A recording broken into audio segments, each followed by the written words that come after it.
kids did nothing to you. Of course slavery is the worst thing that ever happened. Of course it is. Every time it's happened. Black people in America, Jews in Egypt, every time a whole race of people has been enslaved, it's a terrible, horrible thing. Of course. But maybe every incredible human achievement in history was done with slaves. Every single thing where you go, how did they build those pyramids? They just threw human death and suffering at them until they were finished. How did we traverse the nation with a railroad so quickly? We just threw Chinese people in caves and blew them up and didn't give a shit what happened to them. There's no end to what you can do when you don't give a fuck about particular people. You can do anything. That's where human greatness comes from, is that we're shitty people, that we fuck others over. Even today, how do we have this amazing microtechnology? Because the factory where they're making these, they jump off the fucking roof because it's a nightmare in there. You really have a choice. You can have candles and horses and be a little kinder to each other, or let someone suffer immeasurably far away just so you can leave a mean comment on YouTube while you're taking a shit. That was a lot of clips. That was a lot. Well, that's all we have time for. Yeah, that was a lot. No, seriously, I was thinking this before, but I've seen those clips several times, and honestly, like, those are, just a couple of the best scenes I've seen of anything, this season. It's weird seeing them all strung together like that. It's a little, there's something wrong with me, I think. Anyway, go ahead. Well, no, I mean, the thing I was struck by just watching it now, I've watched them a bunch of times, but particularly the scenes from Bully and God, those kind of played differently in a big room than I'd seen them before. Yeah. And there were laughs where I wouldn't think there would be laughs, but then it sort of makes sense because there's tension and it's building the tension. And the whole thing kind of made me think, do you think of the show as a comedy or a drama, or a comedy with part drama, or a... Well, it's a comedy, and I feel sometimes a little irresponsible when I'm that unfunny. But I also, to me, that stuff is really funny. It's not funny that you laugh like in the earlier clips. And it is interesting to watch with the audience, because I've watched some pieces of the show with audiences, like when we premiered, we had a party and stuff and people came. So I watched people laugh, but watching people watch the bully scene is really intense with an audience, because it's so humiliating. And also, even though I shot it and deliberately made myself go through that, it's painful to watch me. I mean, the kid's half my size. I probably could have taken him. But I don't fight. I'm not that guy. So anyway, it was really interesting to watch with an audience. But yeah, I guess it's the show's, again, to me, it's really funny that a guy gets that debased and loses a woman over it. I think that's really funny. And I mean, I may be wrong, but it is just my sense of humor tells me that the funniest thing that we did all season was that dude nailing the Jesus back up. Because he just had to, it's got to be done. And poor Jesus is like, I had 10 minutes off of there, and I got to go back up. I have a lot of sympathy for Jesus that I don't feel like the church had. That's why. It's just so mean. And I feel like he did it the same way the Romans did. And it's just funny that a priest would tell him, get him back up there. All right, I'll do it. So that's funny to me. And, it's not laugh funny the way that earlier stuff is, but it makes me laugh. But it's funny when you sit down and you watch them, there's there's kind of thematic similarities between some of the really ha-ha-ha funny stuff and in the first, the Dr. Ben clip. Yeah. You show your naked ass while a man makes, fun of your penis, and in Bully, you obviously you've got the character being what's more difficult, what's harder to watch, what's harder to do. Yeah, it's definitely all this stuff is pretty self mutilating, and that's why it was a funny package to watch. Yeah, for me, and then having Amy Landecker, who I'm trying to fuck in one scene, and then she's my mom in the next scene. Which is, something I did consciously, but I didn't expect to ever see them back to back like that. But one reason I did it is because at the end, she auditioned for the mom part before I even wrote Bully. But I kind of wrote Bully like in an hour, and then I threw it into production, and I threw Mom aside and the God thing, and so then she did Bully and she nailed it, and then I started watching God auditions. I didn't even watch them, and I watched her do that, and at the end of the audition, she says, "You want to get some donuts?" And it was eerie because the whole donut thing in the Bully scene. And so I said, fuck it, I'm going to give her the part. But I never thought I'd watch. That's weird. A little upsetting. Anyway. Well, you know, when I was thinking about what I was going to ask you about the show, I was working out questions in my mind, and I realized that I didn't even know how to phrase stuff because it would be. So in that scene where you such and such, or do I say you? Do I say Louis? Like, what do you think? How do you think of that character? Well, I mean, it's me. None of these things have ever happened to me. I never broke into a church and dragged Jesus off the cross and caressed him lovingly. That never happened, but I was scared to shit by the Catholic Church. When I was a kid, and they taught you about Jesus, they taught you those details. They made it as gruesome as they could, because that was the idea, was to impart the passion. That's the whole point of it. You tell kids every detail of it is remembered. It's a story. When you think about it, it's such an old story, but they tell you every detail. They tell you the amount of times that each thing was done to them and everything. So, and that you did it. What's that? Yeah, and then it was your fault. Yeah. I mean, it's not that simple, but they actually do tell it that simply to children, and that's when the shit goes in. They don't tell you. It's not like, when they teach American history and they tell you Columbus discovered America, and then they start telling you, well, he didn't really.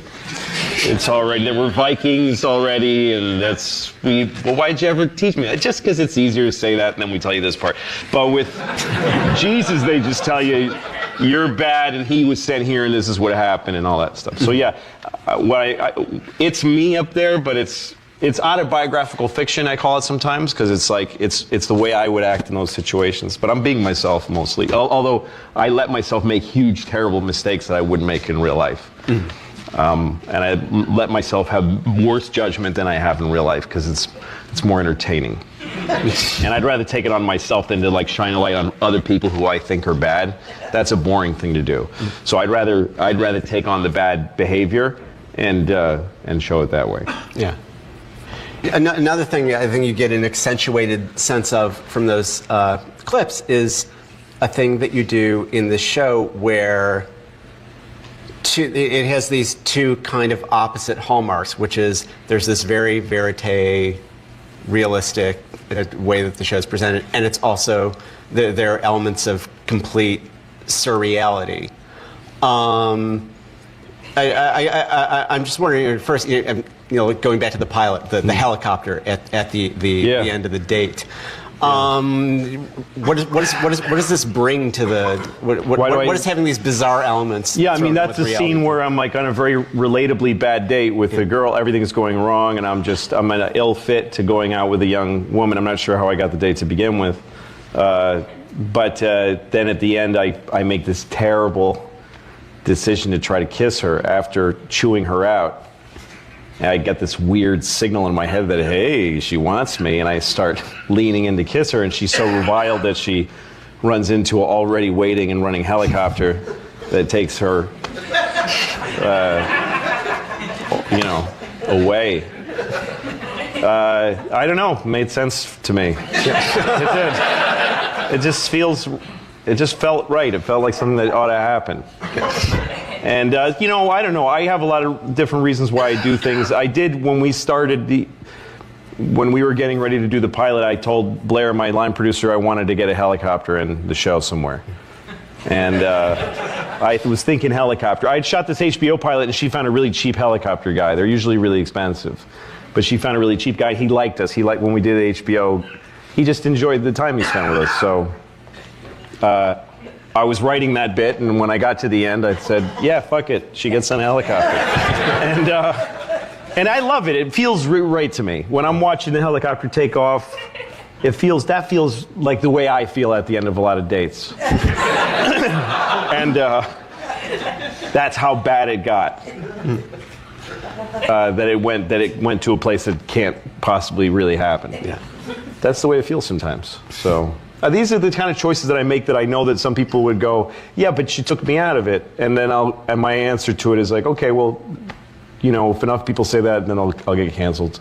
So there's kind of a justice to it, Yeah. As long as people like it, some people won't. I get people email me angry things sometimes. That was bullshit, and they get mad. If that happens enough, I'll stop. Yeah. Another thing you've mixed up in the show is that there are elements of the show that are serial or that recur in episode to episode, and on the other hand, you have two different moms and two different. I mean, not obviously just the actress because of the age difference, but in character, totally really different mothers. People. So do you think of every episode as just a short film entirely divorced from the others? Yeah, I take it on as each episode has, even not only just each episode, but each piece inside of each episode has its own goal. And I don't know, I like to keep trying different things, and I think in terms of baseball and boxing a lot. And for baseball, to me, this is like, there was a pitcher for the Yankees once called Orlando Hernandez. They called him El Duque. And what made him so hard to hit was that he had many arm angles. Like sometimes the ball would come from here, sometimes from, you just didn't know what the hell.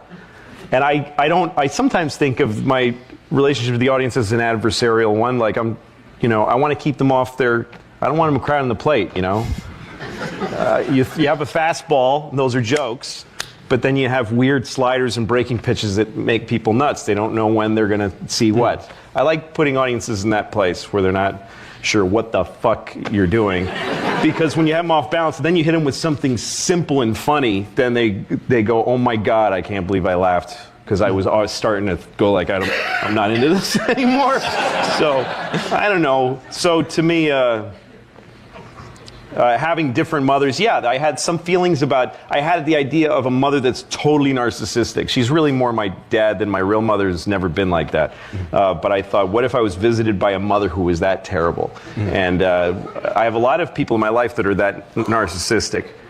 And so I meditated on that with that bit. And but to tell this story, I wanted to really show what my mom was really like. Because that's a conversation in the car is almost exact. My mother called me afterwards and said, "Jesus, that was like you had a video camera in our car, in my Pinto, in the '70s." We really had that conversation. Not because I tore Jesus off the cross, just because I caught her in not believing it. That's what happened in real life. I said, "So when Jesus did this," and she was like, "I don't know." I was like, "Wait a minute, do you believe in this?" She's like, "No." And then we had that conversation. And the beauty moment is that then at the end the car doesn't start. Yeah. It seemed like something that had to come from life. Well, no, that didn't really happen. That was because I didn't want to watch them get in, drive, and I thought it just happened when I was shooting it. I was like, you know what? Have the car not start. Let's do that. And I like that. And yes, people can think that it means there really is a God, and he's taken this little petty revenge on my mom. Like, that's how God, I love that people think that God is that petty. That he's like, there couldn't be, if there is a Jesus, there couldn't be a worse thing a mother could do than to tell her son, you're off the hook, none of this happened, it's bullshit. And the idea that Jesus is watching, he's like, you know what, you're going to call AAA in a minute. Hope you believe in AAA, bitch. But, what else is going on?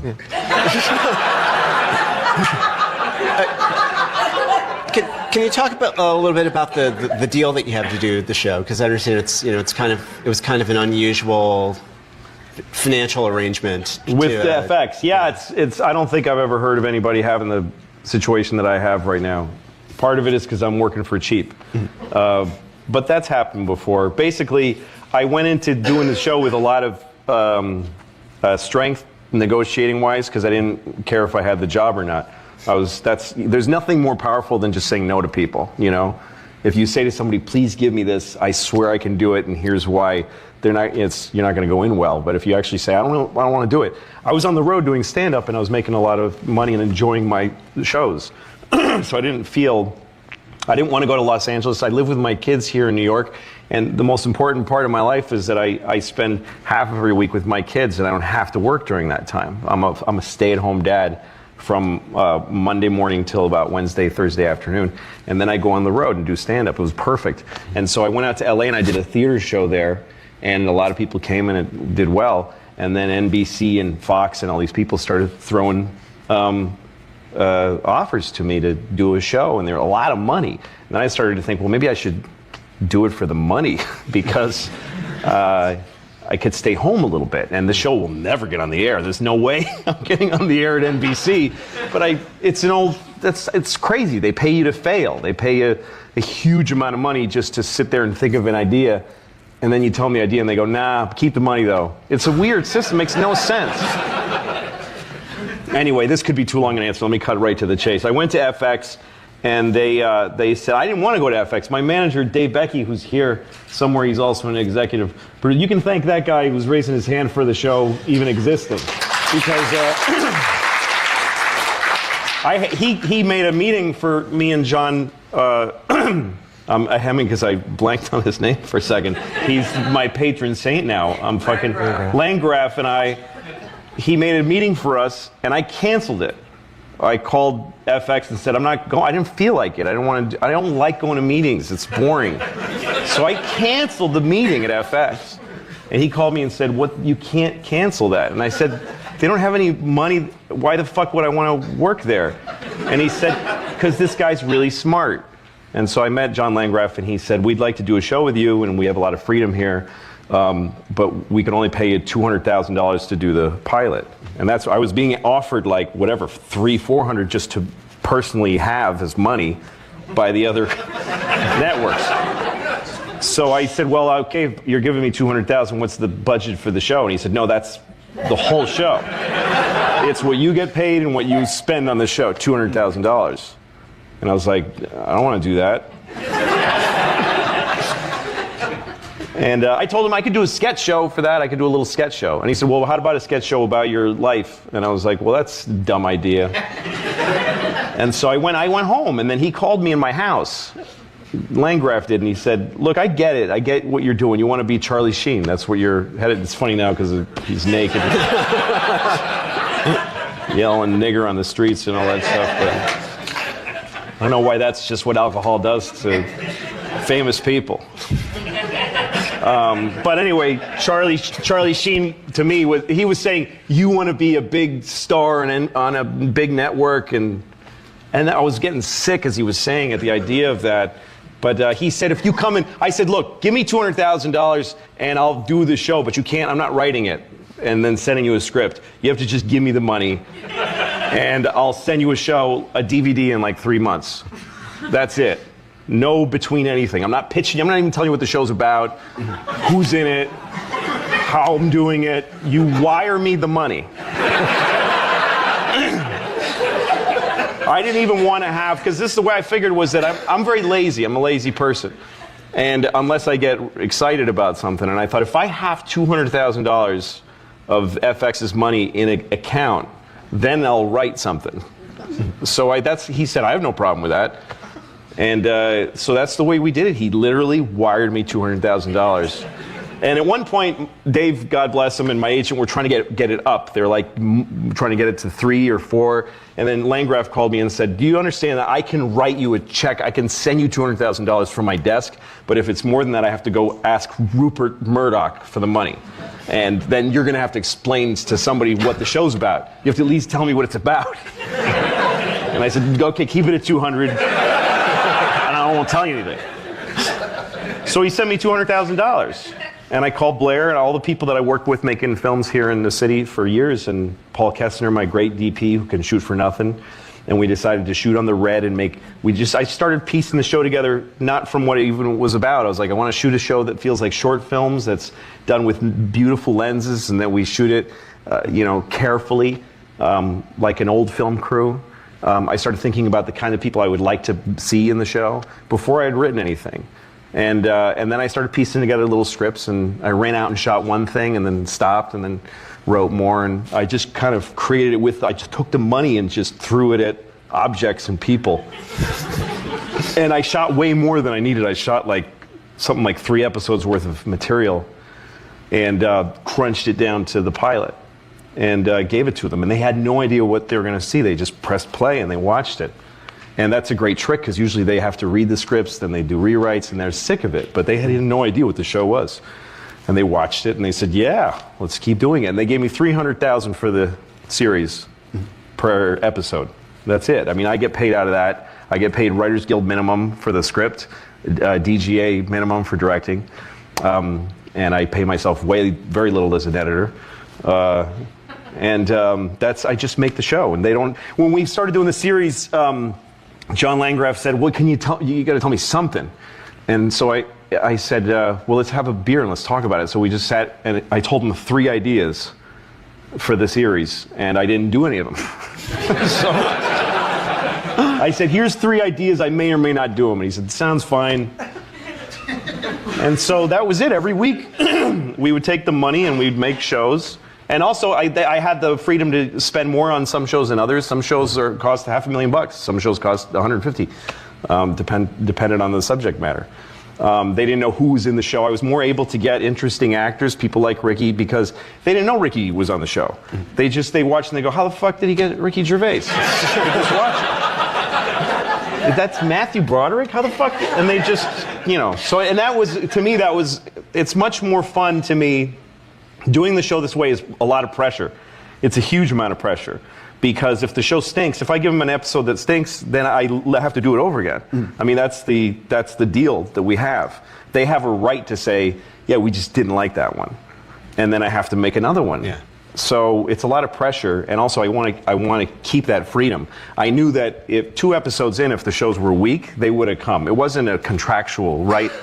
It was just a verbal agreement. It remains a verbal agreement between me and John Landgraf that I have that freedom. It's not a deal that I have. I mean, that deal doesn't exist. They would never put that on paper. That would be suicide. It sounds like it comes out of petty cash. Yeah, it does. Just opens up his top drawer. It's literally, my show is so cheap that the advertisers don't know what they're advertising on. That's how it's so cheap to pay for that people will advertise on it without knowing what's in it. Red Stripe beer doesn't give a shit what I'm doing. So, but I earn that right with every episode. If I start sliding downward and the show gets weak in their mind, they'll send people and I'll have to have every script submitted to them, everything. That's my contract says that I serve at their pleasure and they have approval over everything. But that's not how we do it. Just a couple other things, and we'll try to get some. We'll get some questions in from the audience. But related to that, you do so much on this show. Write, direct, edit, etc. So there's almost something like, as much as this looks like a 21st century cable comedy, kind of old-timey TV about it, but why do you kill yourself like that on this? Well, it's just so fun. I just love it. I love it.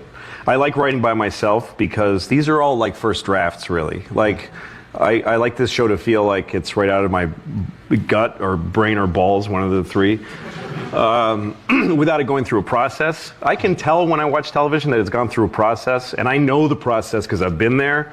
But I think audiences do too, even though they don't know. They know they're being bullshitted with. They know they're watching something that has a system to it, and it's not fun because they can see it.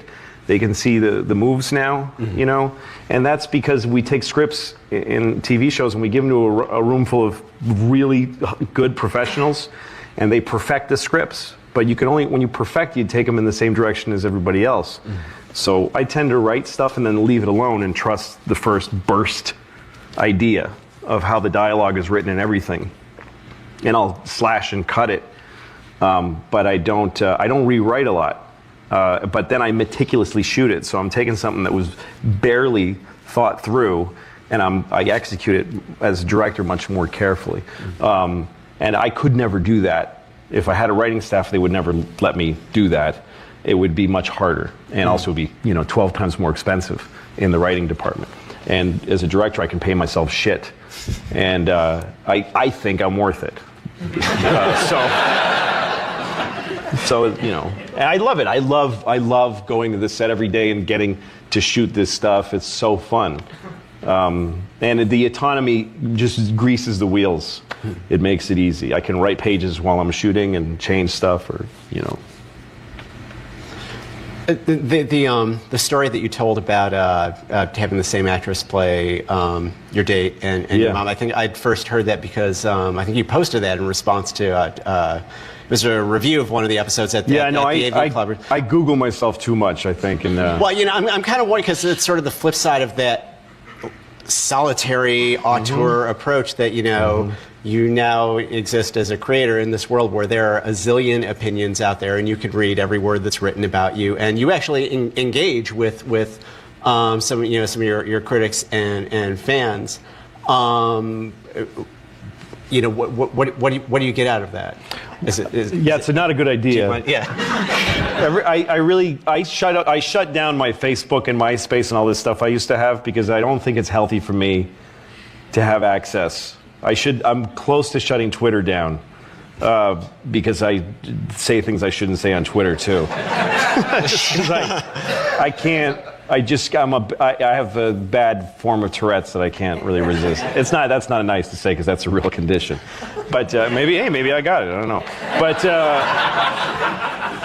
But in that case, it's really narcissistic. Sitting there Googling your name and somebody wrote a thing on a blog in Turkey about my show. I'm gonna see what he has to say. It's really gross, and I've tried to actually temper it because there was such a massive amount of stuff to read for this show, and so I had to actually say, stop doing this. This is disgusting. But I'm a comedian. I work. My whole life revolves around getting, feeling the laughs or the not laughs, or feeling it's not all that I need laughs. It's like the challenge of getting a laugh or the challenge of getting through a dry spot in a show. I'm all about the audience. So when you produce this stuff and then just let it go on the air, it's it's fascinating to see what people think of your material. And the folks that were asking questions about the two moms were intelligent. I just enjoyed the conversation. It's like I went to a party and they were talking about my show, and I was wearing a fake mustache or something over my real mustache. And they were having a conversation that was compelling to me. And I said, well, I actually know why I did it, so I'll tell them. Because I liked them. I liked the people that were talking. If somebody had written, why did that fucking faggot make two fucking different chicks his mom? What a douchebag. I would have left it alone, because that's not as interesting. Although, maybe I would have answered him too, I don't know. Because, you dick, I wanted to. Well, in that spirit, should we go to the room? And, I guess I have to pick people. Let's do the Georgetown shirt over. Oh, you can't see the shirt. I'm sorry. Guy Forrest back here. Thanks a lot. And thanks for being so generous as a comedian. I think we all really appreciate it. Two quick questions. This kind of intricately exploring your moral core in all these horrible lapses in morality and everything, does that go all the way back to you starting as a comedian? Because you said you started in high school, so I was wondering if that was true. And then also, how did you get into directing, and how did you learn about directing? And along the line. Well, when I started stand-up in high school, and I didn't care about my moral core or whatever. I don't think I have one of those, but I didn't think about that. I just wanted to try to be funny. Several years that's why it really takes 20 years to make a good comedian, because at least for the first 10 or 12, for the first 10 years, you're just trying to learn to be funny. So you just come up with, hey, maybe a joke about rocks would be good, and you apply your comedy knowledge to rocks, and then you try current events for a while, and those come and go, and then you're also sort of joining a chorus of hate when you do that. And so you try all this stuff, and some of it works, and then you start hating it. So after 10 years of learning how to be funny and how to just do the work of being a comedian, just like learning piano, it's like if you were learning piano on really shitty pieces, but you are getting the skill. And then you go through 5 years or so of realizing that you've wasted 10 years talking about nothing to drunks in bars, and it's too late to go back and do anything else with your life. It's a bad time. So then you have 5 years of just repeating the shit you've been doing and not knowing why, and then either you bottom out or you go write for a better comedian, or you give up or kill yourself. Or something else comes in and gives you got something else that you want to talk about. So other shit came to me that I wanted to talk about. So I changed in that way. I learned how to direct. I worked for local access cable TV station in Newton, Massachusetts, where I grew up, and I learned how to run video cameras and how to edit. I shot hockey games for my high school and stuff like that, and then I'd do like little art pieces, and then I'd take the cameras home and make my own little funny videos. That's kind of where I started. And then every time I had any little bit of money from doing stand-up, I would make short films. I made short films throughout my years. You know, the short films for me go back to, I don't know, 89 or something like that. And I go to festivals with them. It's just something I've always loved. I didn't go to film school. I didn't go to college. On the aisle here in the red. Hi, thank you very much for this. This is really, really valuable. I just want to know what you have to say about censorship in terms of being a stand-up. You probably had to clean up your act when you did like Conan or Letterman and stuff, and you're someone whose act is not clean. How do you deal with being told all the time, you must be clean, you must be clean, but knowing in your bones that you're not someone who is, you know, like, you're someone who... Yeah. You're someone who swears a lot, and you know that's your essence or whatever. What's your advice? Well, it's you know, it's all about the venue. Like where you're working is what decides what you get to say.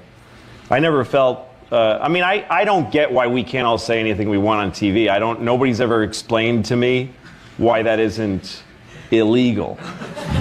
I don't get why there's an FCC that can make those rules. I don't understand it. It doesn't jibe with what I understand about America and the First Amendment. It just doesn't make any sense to me. Well, they're just words, right? What? They're just words. Yeah, but you want to let me finish? But when you're working for a network, the FCC rules aren't usually the challenge. It's every network has a standards and practices person, and networks that go over the air are the ones that you have to have an FCC thing. But cable, you can say whatever you want, but it's as far as the law. But every network has their set of rules because it's not just, you know, none of us have a right to be on TV. It's their channel. I mean, they set the fucking thing up. They bought a big dish and they have a satellite. They launch satellites into space. So for them not to have the right to decide what's on it, I think is stupid. I think it's really boring to me when anybody on TV goes like, well, assholes won't let me do it. Well, it's their fucking, why can't they enjoy what they put on too?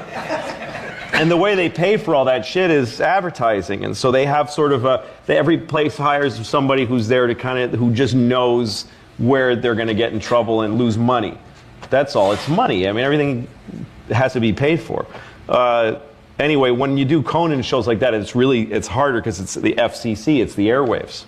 And it's a game, though. It's kind of fun.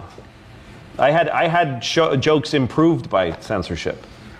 When I was at Conan, I did stand-up on the show, and I knew the standards guy because I was a writer. So I could actually, I did a joke about Giuliani at the time, who was the mayor of New York, and he was angry because somebody threw shit on a picture of Jesus or so. I don't know what it was. It was something where somebody made a piece of art that was, they smeared elephant shit on a picture of Jesus' mother. Don't get mad at me. Somebody did that. Somebody did that, and Giuliani shut the funding down. And he said, people pick on Catholics. That's the problem, is that everybody feels like they can pick on Catholics. And I had this joke where I said, yeah, it's true people pick on Catholics, but that's just because they're wrong about God. And it's just a brazen asshole joke. So I wanted to do it on Conan, and the standards guy said, no way.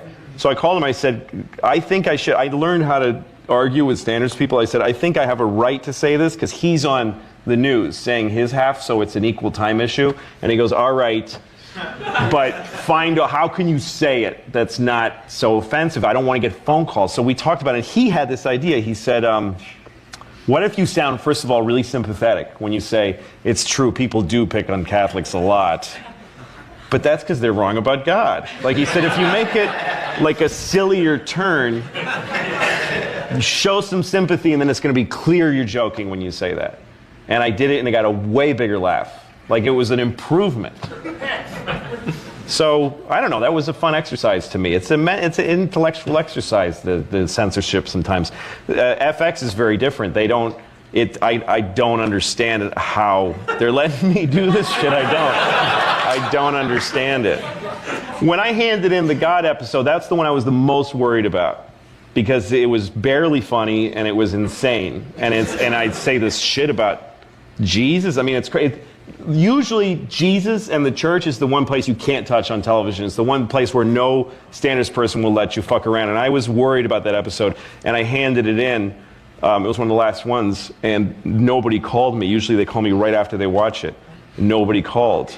And I got really scared, because every single episode up till then, they call me right, and I knew they'd watched it. I knew literally they watched it on a server that I control, and I know when it's been watched. I know, I'm crazy. So I knew they watched it, and nobody called me, and then I'm waiting, and then the next day I write the one guy I have there, executive, who's very sympathetic, and I wrote him, I said, hey, did you like it? No answer. And then I called him, and he didn't call me back, and I was getting really upset. And then I got an email from him saying, you must call me this instant. And I was like, it's over. Because of Jesus. So I call him, and he said, in 20 minutes, we're going to announce that your show's picked up for a second season. And I was like, what the fuck are you I wasn't even thinking about that or expecting it, or I really thought we were probably going to get canceled. And I was like, what? And he said, yeah, just don't tell anybody. You have 20 minutes, you have to keep it a secret. And he hung up on me. And then I called him back and I said, wait a minute, what about the God episode? And he goes, oh, it's great. Don't touch it. It's great. It's great. No notes. We love it.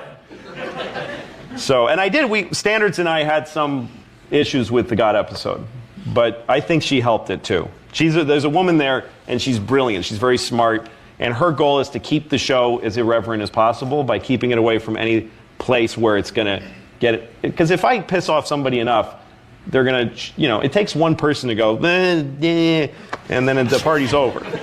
So, it's up to him. What am I doing? It's on the aisle and back. Yeah, probably right next to you. When did you know you were a good comic? Oh, geez. He's still got the mic like he's ready with more. No, I don't know. When I first did it, I bombed really bad. I was so out of sorts. It was the worst thing that had ever happened to me the very first time I did it. And I did it a second time just because I wanted to know if it was really that bad, if it was just a bad night. And it was worse. And so that was when I was in high school. And then I didn't do it again for almost a year. And then I went to this weird offbeat place in Cambridge, Massachusetts that was just fun, weird. It was a off-the-wall cinema. It was a place where you would watch like Dada films and eat carrot cake. And they did stand-up comedy at midnight on Saturdays.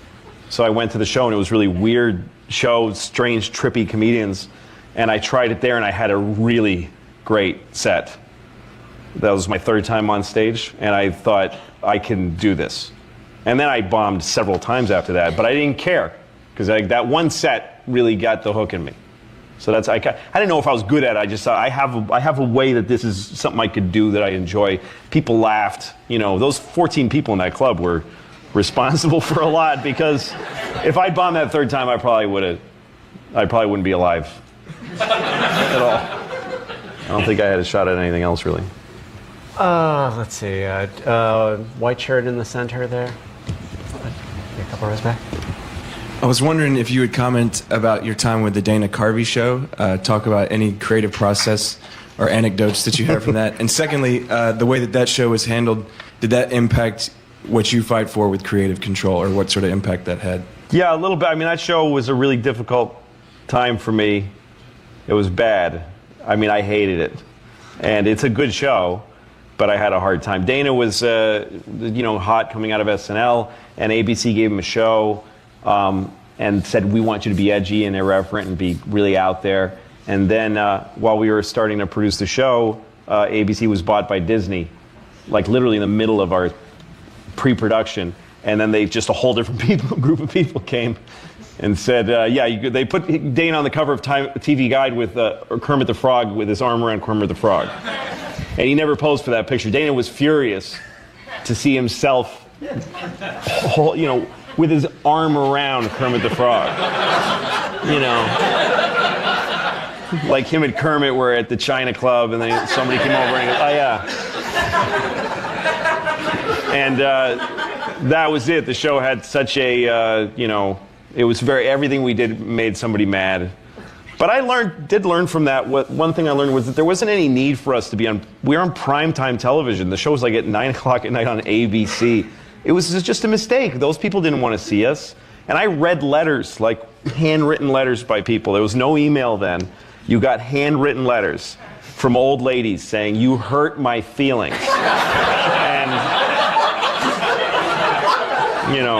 I learned from that kind of like you got to go where you're wanted, So I'm on FX, and it's, I remember when I was trying to find out the line was on FX, I was watching The Shield, and there is a scene where a woman has been raped and murdered, and somebody says, "Oh, and he ejaculated on her stomach." And then they zoom in to a pool of jizz on a dead lady's stomach. And a friend of mine, Vernon Chapman, who's a great comedy guy, he said you should, because we're not allowed to show boobs on the show, he said you should have a shot of a woman who's naked and cover her boobs with the jizz on the stomach of a dead lady. Like, this is okay. Beautiful, life-giving breasts are not okay.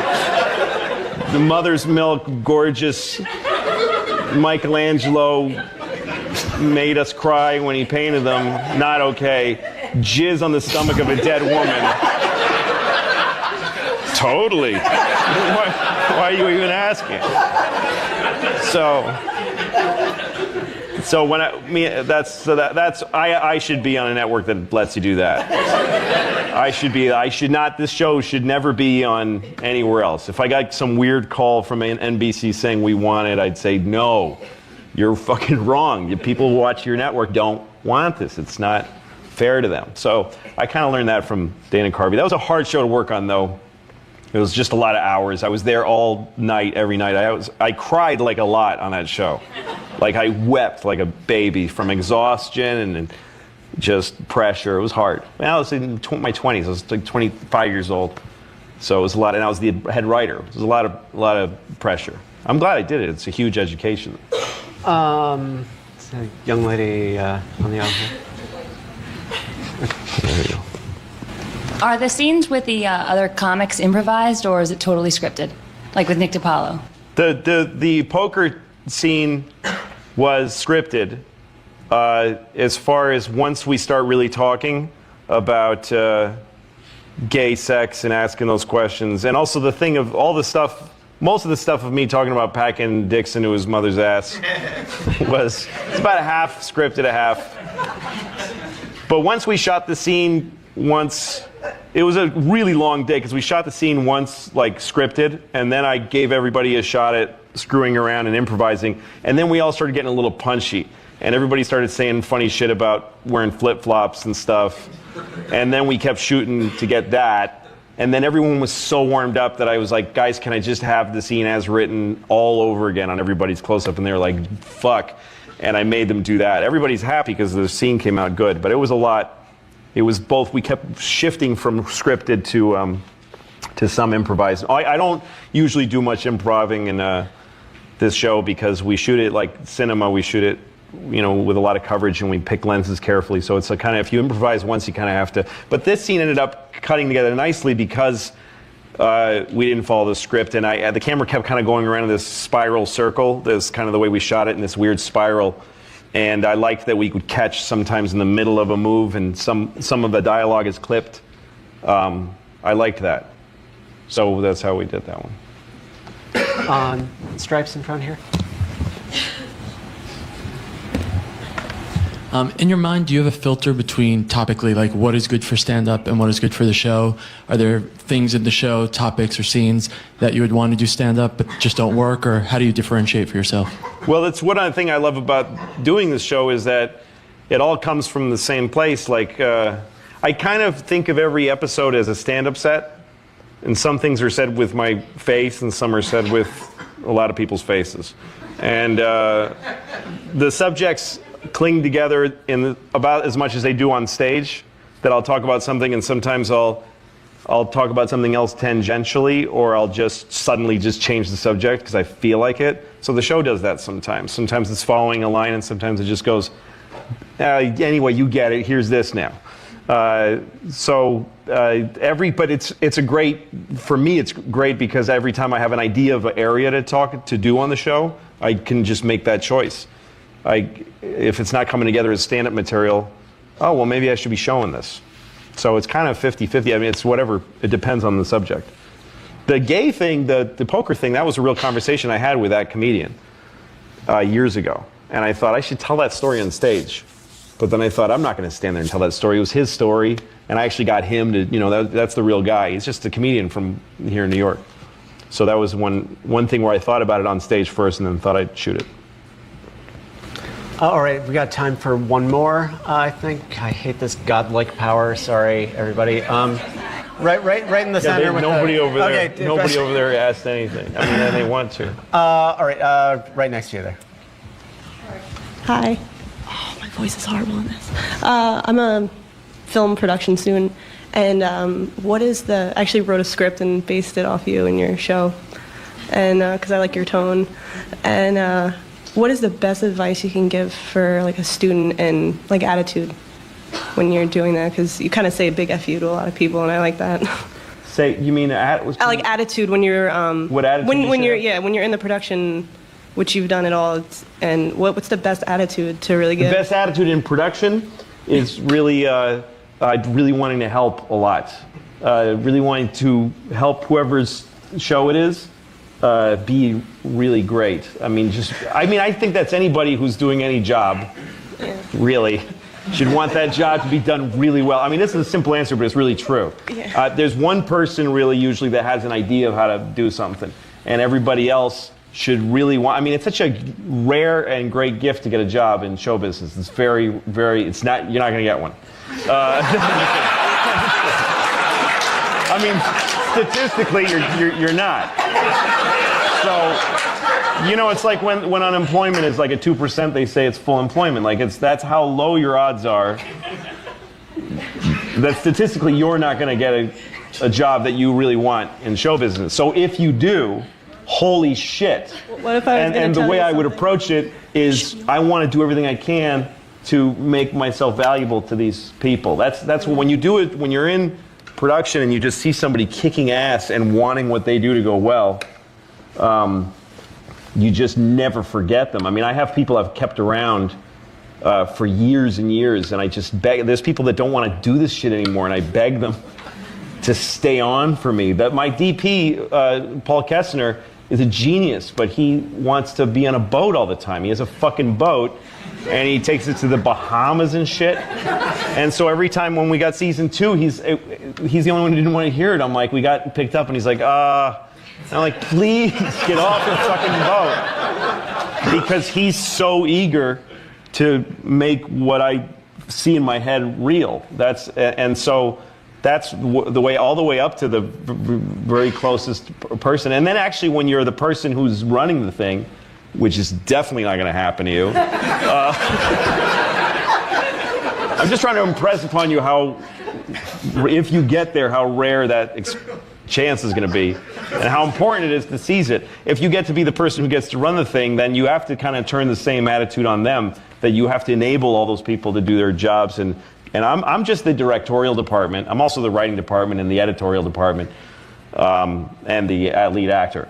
But I just run those parts of the show. Everybody else has to. I have to know what they do. I know what everybody does because I was an intern. I mean, I carried camera cases. I did everything, and I hung lights in studios. So I know everything that goes on. So I know what I'm asking people to do. I know what I'm asking them to take on. I think it's arrogant to think that you can just force your will on a crew of people. You've got to be a human being. If you're a director or if you're a sound person. When I was shooting Pootie Tang, there was a young chick who was we had a boom operator. It was this young student who came on for one day. and we're all ready to shoot this really intricate shot, and she didn't like how she had the boom, so she just went, "Wait a minute, I'm not ready." And everyone was like, "What the fuck was that?" Because she was being belligerent and shitty. And so the person who we replaced her with was a real human being. They treated us like human beings. Everybody just wants to be treated decently. Life's too short to be an asshole as an employer or an employee. So if everybody likes the work and everybody wants the show to be as good as possible and everybody treats each other with respect, the show's going to be, and we have so much fun on this show because we don't have anybody on the set who everyone goes, "Oh, Jesus." I mean, it may be me. And then there's only one then, so, you know. The only question I want to answer, because everybody asks it, is about the middle finger during the opening credits. I know somebody here wants to ask it, so I'm going to answer it. During the opening credits of the show, some guy flips off the camera. It was a young NYU-looking kid,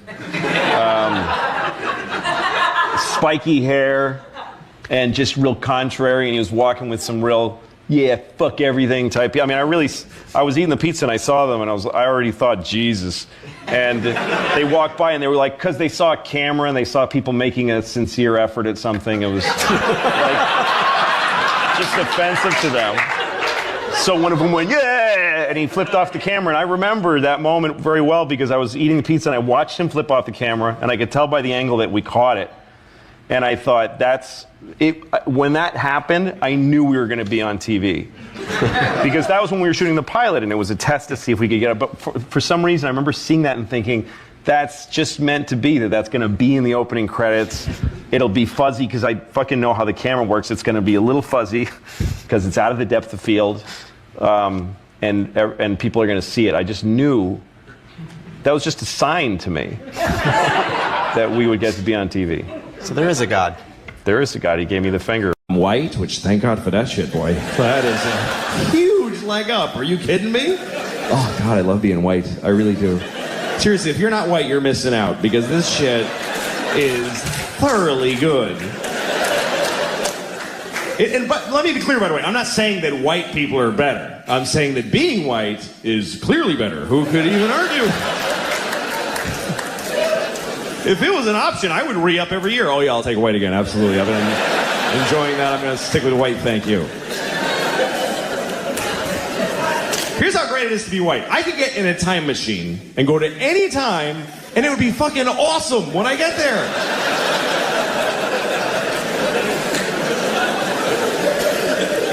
That is exclusively a white privilege. Black people can't fuck with time machines. A black guy in a time machine is like, "Hey, anything before 1980? No, thank you. I don't want to go." But I can go to any time. The year 2? I don't even know what's happening then. But I know when I get there, welcome, we have a table right here for you, sir. Thank you. Oh, it's lovely here in the year 2. I can go to any time. In the past. I don't want to go to the future and find out what happens to white people because we're going to pay hard for this shit. You got to know that. We're not going to just fall from number 1 to 2. They're going to hold us down and fuck us in the ass forever. And we totally deserve it. But for now, whee!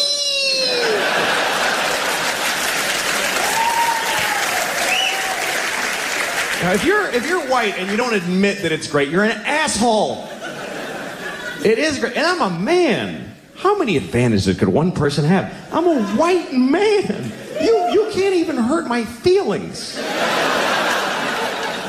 What can you really call a white man that really digs deep? Hey, cracker. Oh, ruined my day. Boy, shouldn't have called me a cracker. Bringing me back to owning land and people. What a drag.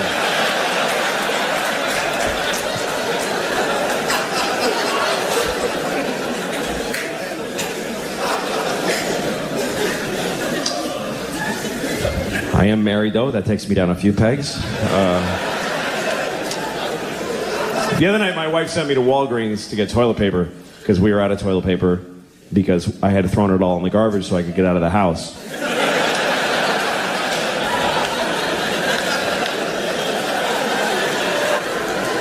So I'm driving to Walgreens, it was nighttime, and I'm driving, and then I see a deer.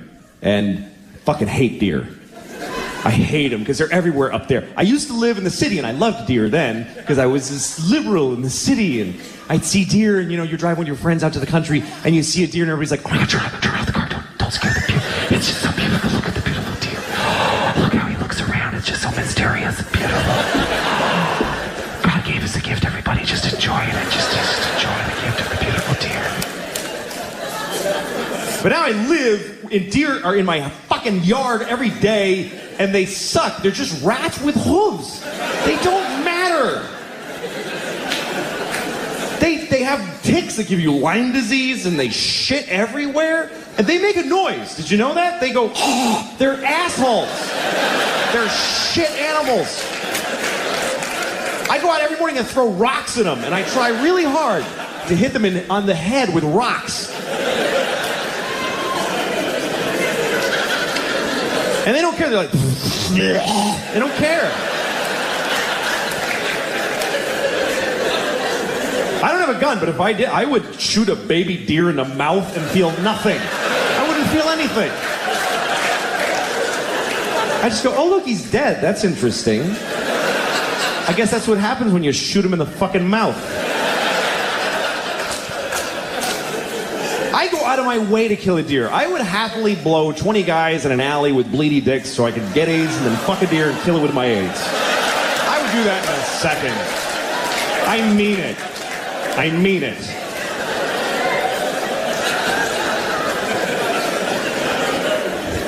So I see this deer, and this is how dumb these deer... I hit him with the headlights, and he does that whole thing.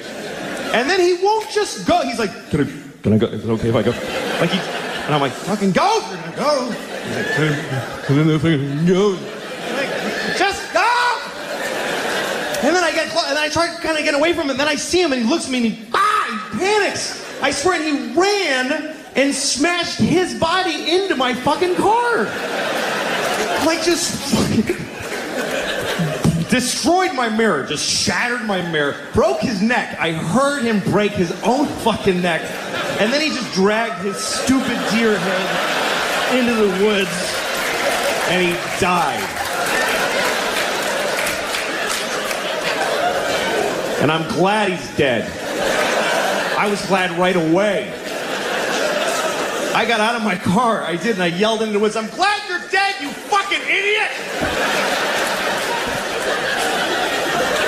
I hope your dear wife finds you dead and dies of a broken heart. Hope your dear baby starved to death. You broke my mirror, you faggot, cunt, nigger deer.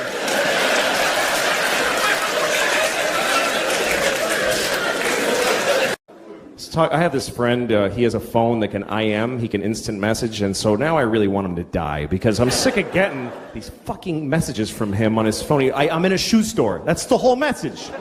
We're not secret agents. I don't need to know where you are. So I get this message from him. He says, I'm on an airplane in Seattle. So I wrote back and I said, well, I hope your plane crashes.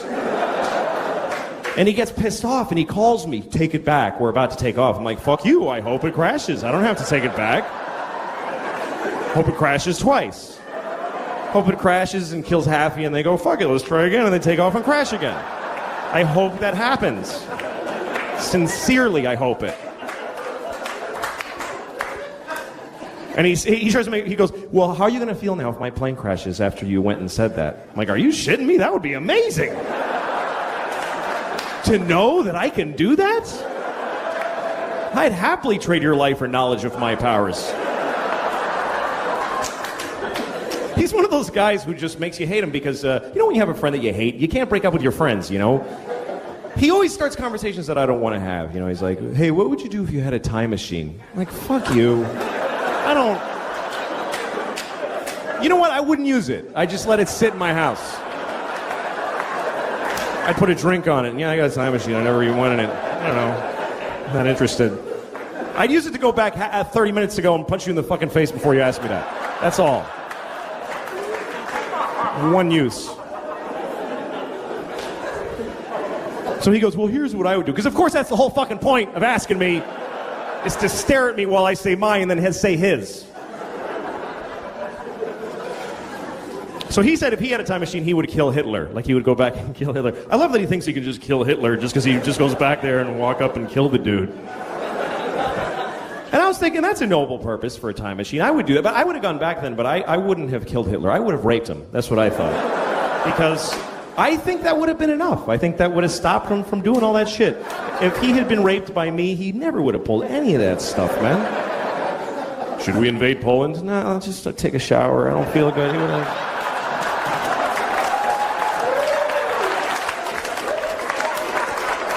Low self-esteem, and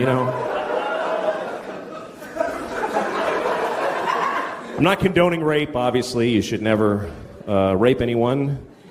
Unless you have a reason, like you want to fuck somebody and they won't let you, in which case, what other option do you have? How else are you supposed to have an orgasm in their body if you don't rape them? I mean, what the fuck? Okay, that's fucked up. But anyway, now I live in a nice building, and I'm not used to it because it's nice.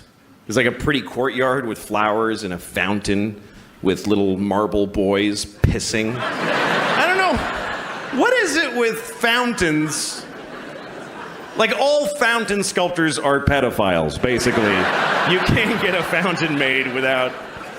Can you make me a fountain? Yes, I'll get started right away.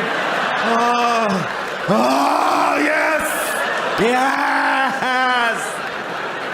It's finished!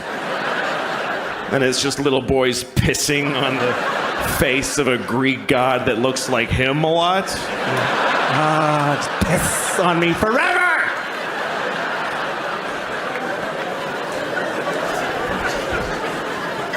Anyway, there's one of those in the courtyard of my building. And my first week in the building about a year ago, I went down to the courtyard for the first time. And I didn't look too good, It was a Sunday morning. That's my least presentable hour. There's a lot of, just stains, just like, food and me and whatever. And so I'm sitting there. So, shut up. Oh. Anyway, so there I was. I'm sitting on the stone bench of this courtyard and feeling a little out of place. There's these fancy doormen and stuff. And then there's this guy looking at me. I notice he's looking at me from across the courtyard. And he's all spiffy looking. He's got brown shoes, and he's looking at me like, I could tell he was thinking I don't live in the building. He thinks I just wandered in off the street and sat in the courtyard. I could tell he's thinking of coming over and dealing with me on his own. And I'm sitting there thinking like, oh, please do that. Yes, please, come on. And I'm trying to look even more gross, and I'm like pulling up my shirt. And then I see him go, oh, no, that's not going to do at all. And he comes over to me. And I'm like, I'm so excited to have this thing. The confrontation where I'm not wrong at all. And he thinks I am. So he comes over, says, excuse me, do you live in this building? And I said, no. Because why not start there? I said, no. He goes, well, then what are you doing here? And I said, I just need your rest. I'm having a hard time. He says, this is private property. And I said, well, I don't really believe in that. Just the worst things I could say from his point of view is basically all the things I was saying. And he goes, well, if you don't leave, I'm going to talk to the doorman. I was like, can I just stay like 5 more hours? So he's, no. And he goes over to the doorman. And I see him talking about me to the doorman like this. And then I see the doorman going, oh, no, that guy lives here. That's okay.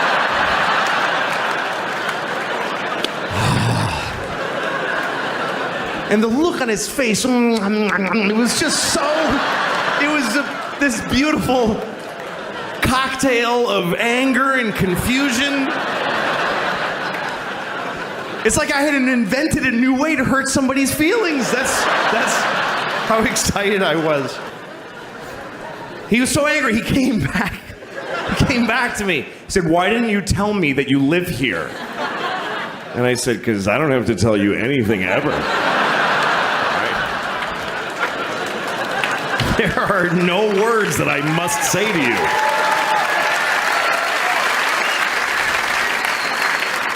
Also, I didn't want to ruin your thing. That's your favorite thing you were doing. You love that.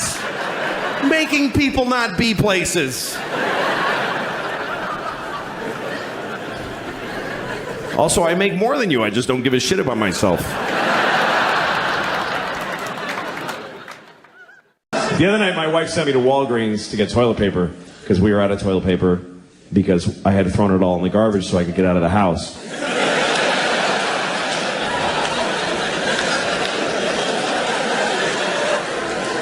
So I'm driving to Walgreens, it was nighttime, and I'm driving, and then I see a deer, and fucking hate deer. I hate them, because they're everywhere up there. I used to live in the city, and I loved deer then, because I was this liberal in the city, and I'd see deer, and you drive with your friends out to the country, and you see a deer, and everybody's like, "Oh my God, turn off the car, don't scare the deer. It's just so beautiful, look at the beautiful deer. Look how he looks around, it's just so mysterious, beautiful. God gave us a gift, everybody, just enjoy it, just enjoy the gift of the beautiful deer." But now I live, and deer are in my fucking yard every day, and they suck. They're just rats with hooves. They don't matter. They have ticks that give you Lyme disease, and they shit everywhere, and they make a noise. Did you know that? They go, oh, they're assholes. They're shit animals. I go out every morning and throw rocks at them, and I try really hard to hit them on the head with rocks. And they don't care. They're like, they don't care. I don't have a gun, but if I did, I would shoot a baby deer in the mouth and feel nothing. I wouldn't feel anything. I just go, oh, look, he's dead. That's interesting. I guess that's what happens when you shoot him in the fucking mouth. I go out of my way to kill a deer. I would happily blow 20 guys in an alley with bleedy dicks so I could get AIDS and then fuck a deer and kill it with my AIDS. I would do that in a second. I mean it. I mean it.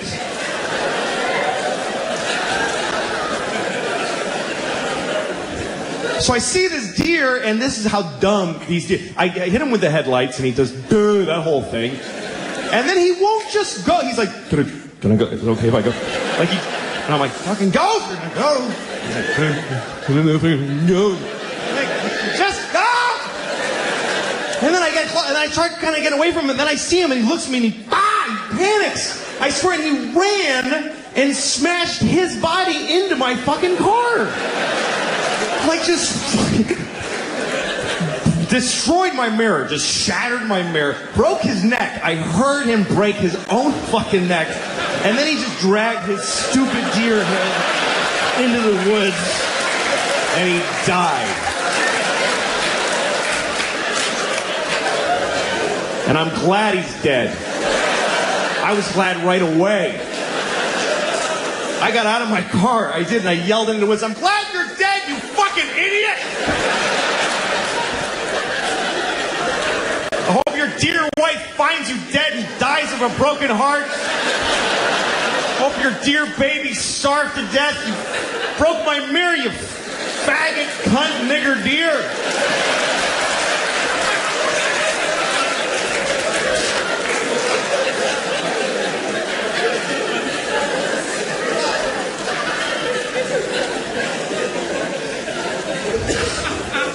So I go to Walgreens. He just kept going. I was in upstate New York in a small town, and I was standing in front of a drugstore. And in the window of the drugstore, they had a wheelchair on display in the window. Is that really an impulse purchase?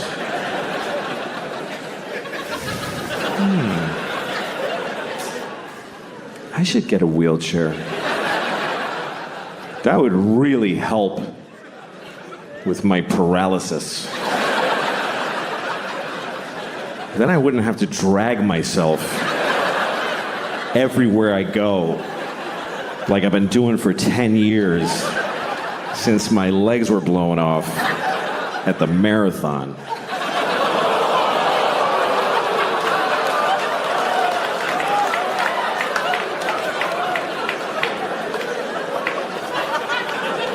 Okay.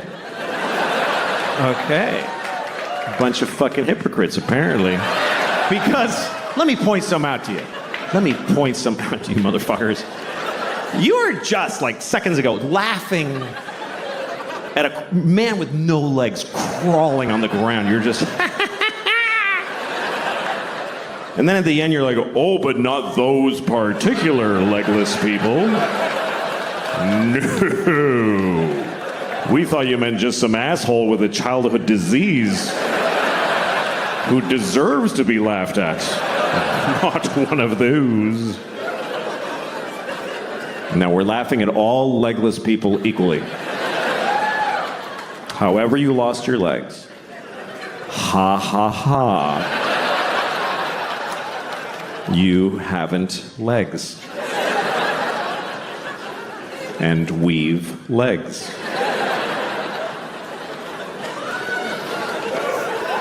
I have legs. I have 2 legs.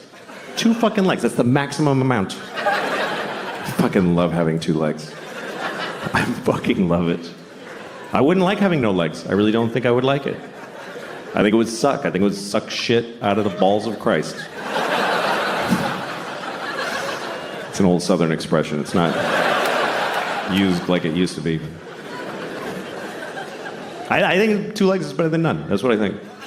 That's just my opinion. It's not popular. You're not supposed to say that because you're supposed to always be very positive about disabled people. But I think that puts pressure on them to be positive. What if they don't want to be? Because the only story we want to hear is about the amazing disabled people. He's amazing. He lost his legs and then he won the leg-having contest. What about disabled people who aren't amazing? Who are just ordinary with a sweatshirt and some potato chips and he's just going, fuck, I wish I had legs. No, this is better. It's better with no legs. Why is it better? Because you can do anything now. I can do 4 things. Fuck off. I just don't know that our positive, non-disabled attitude really helps. Like retarded people. We're going to talk about retarded people for 20 minutes. That's what's going to happen. We're going to discuss retarded people for 20 minutes. It's not okay to never speak of them. No, we're going to talk about them.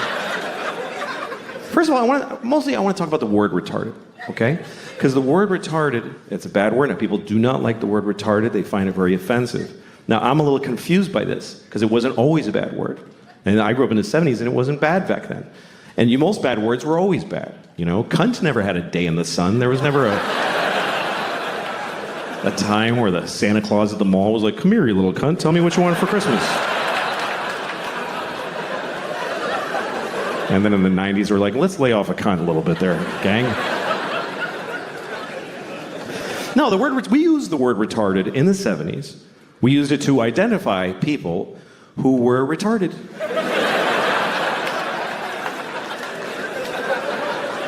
It wasn't controversial. It wasn't like, he's retarded. It was like, he is retarded. This fellow right here is retarded, right? I told you, yes, you're still retarded. He is retarded, everyone. And I grew up in Boston. We didn't say retarded in Boston. We said retarded. He's retarded. God bless him, he's fucking retarded. That's the way we used it. With love. Help the retarded. That's what people said in the 70s. Help the retarded. There was a lady outside the supermarket near my house every Christmas with a bell. She was like, help the retarded. Help the fucking retarded. You gonna tell me she was a bad person? She was helping the retarded. And I feel like we had more of them around back then. I haven't seen one in years. In the 70s, there was a retarded guy in a windbreaker on every street corner. We were using the word, and they were more in our lives. I swear to God, they were more. They were in our culture. There was TV movies about retarded people all the time. Tonight on ABC, a retarded boy's dream. There was one, I remember with Sean Cassidy. I don't know if you remember Sean Cassidy. Some of you too young. But Sean Cassidy, he began his career as a teen pop idol. He was a 13-year-old boy with a very hit song called Da Do Run Run. And he had feathered blonde hair and juicy lips. And he was on the cover of Teen Beat magazine. And everybody liked Sean Cassidy because he was sexy. He's a sexy boy. I thought he was sexy. I did. I thought he was really sexy. I was 6 years old. But I already had inappropriate sex feelings for teenage boys when I was 6. I was an old soul. I was a pedophile when I was 6. I used to go up to teenage boys when I was 6, like, hey, how's it going? That kid's weird, he's got a boner. Anyway. Not anymore, I outgrew it, but no. I'm not sexually attracted to teenage boys.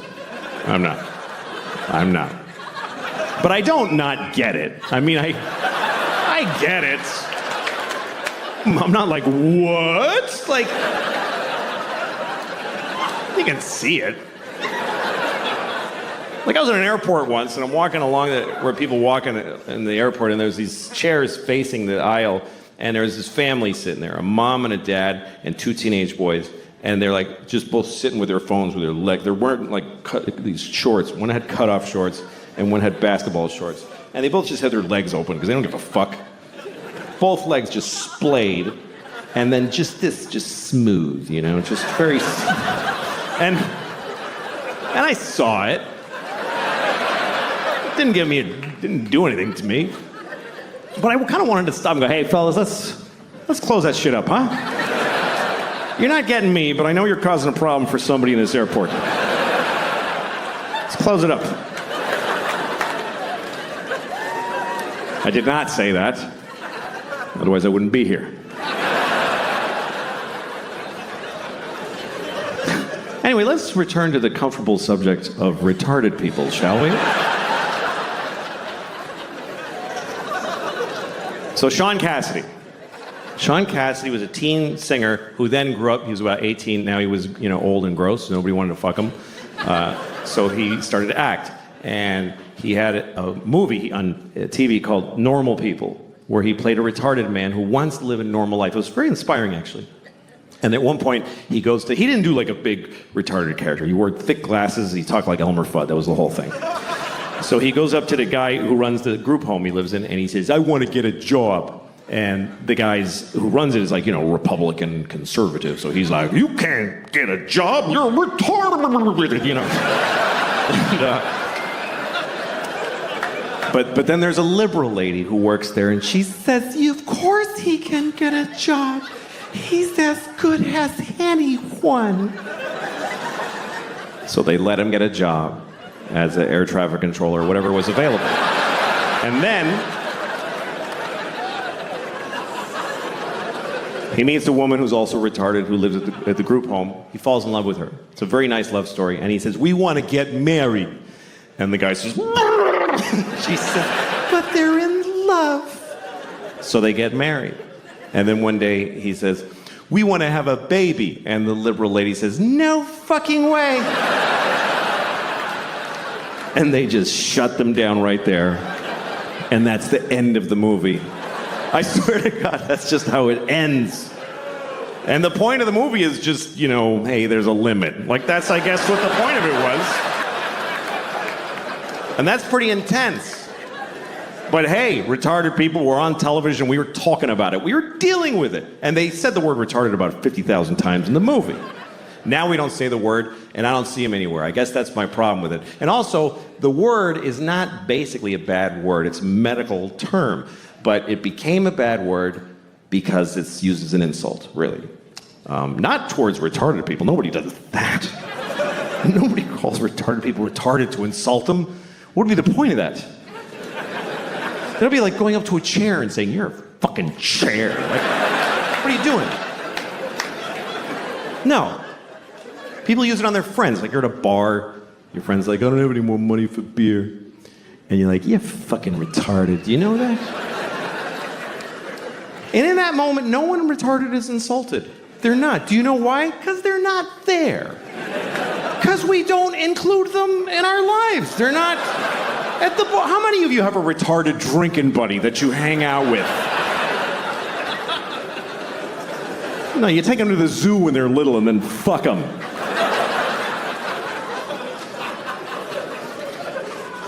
This is what I find confusing about this thing, is that we told many generations of people that they are retarded. We told them that that's what they are, and they lived with it, and they dealt with it. And then we just decided it's a bad word. So did we tell them this?